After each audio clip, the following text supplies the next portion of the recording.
And we're back to learning Illustrator in the year day 31. Let me show you how you can create arrows. In the last couple of videos we've used this rectangle with the stroke.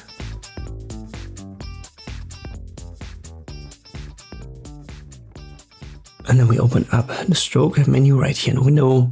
We use show options. And if you click the dashed line, the dashes will not be grayed out anymore. But below we have the arrowheads, they still are grayed out, so we can't use it. The reason why is this is a closed shape, in this case obviously a rectangle, and therefore we don't really have a start and an end. But if we use right here the pen tool and we simply left click, you can already see the arrowhead. Just move around, click again, and even if we close it, it still knows there's a start and an end point, and therefore we can add the arrowhead as long as it's selected. Use the drop down. You can see that where we've clicked first is defined as the start point, and where we've clicked last is the end point. I haven't yet talked in detail about the pen tool. Just follow me here, select it, and then left click to create a point for your path, and then simply move to the right hand side, click again. You can see that the stroke is still given here, just like we had with the rectangle, 25 points, black. There's also fill, but you can ignore it as it's just a single line that's not closed. Therefore, a fill is not being added. Even though we've selected here different colors, you won't see difference. Make sure to select this line. We use the stroke menu, and again, 2 arrowhead options for start and end point.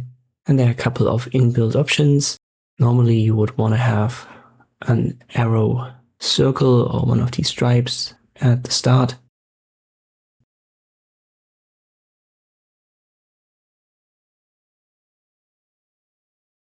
Let us go over the options below. There's a scale function. It's a relative scaling, and then there's an align function. Right hand side option ends these arrow designs at start and end point.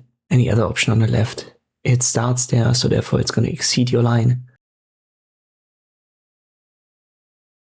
Here you can see the scaling.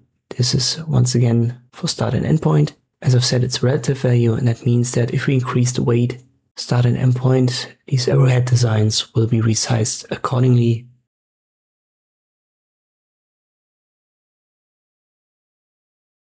You can also link them, that way both are resized at the same time.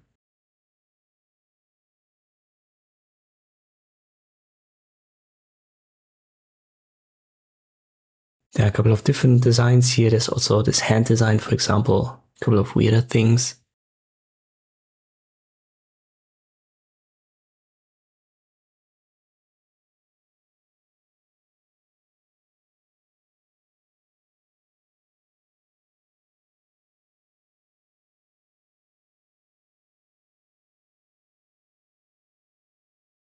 And you may have wondered, what are these 2 arrows that are to the right of the arrowhead drop downs? What is a flip option? So here you can flip start and end point. So this simply inverts your arrow. And this is how you can create arrows in Illustrator. I hope this video was helpful. Thanks for watching, and I'll see you next time.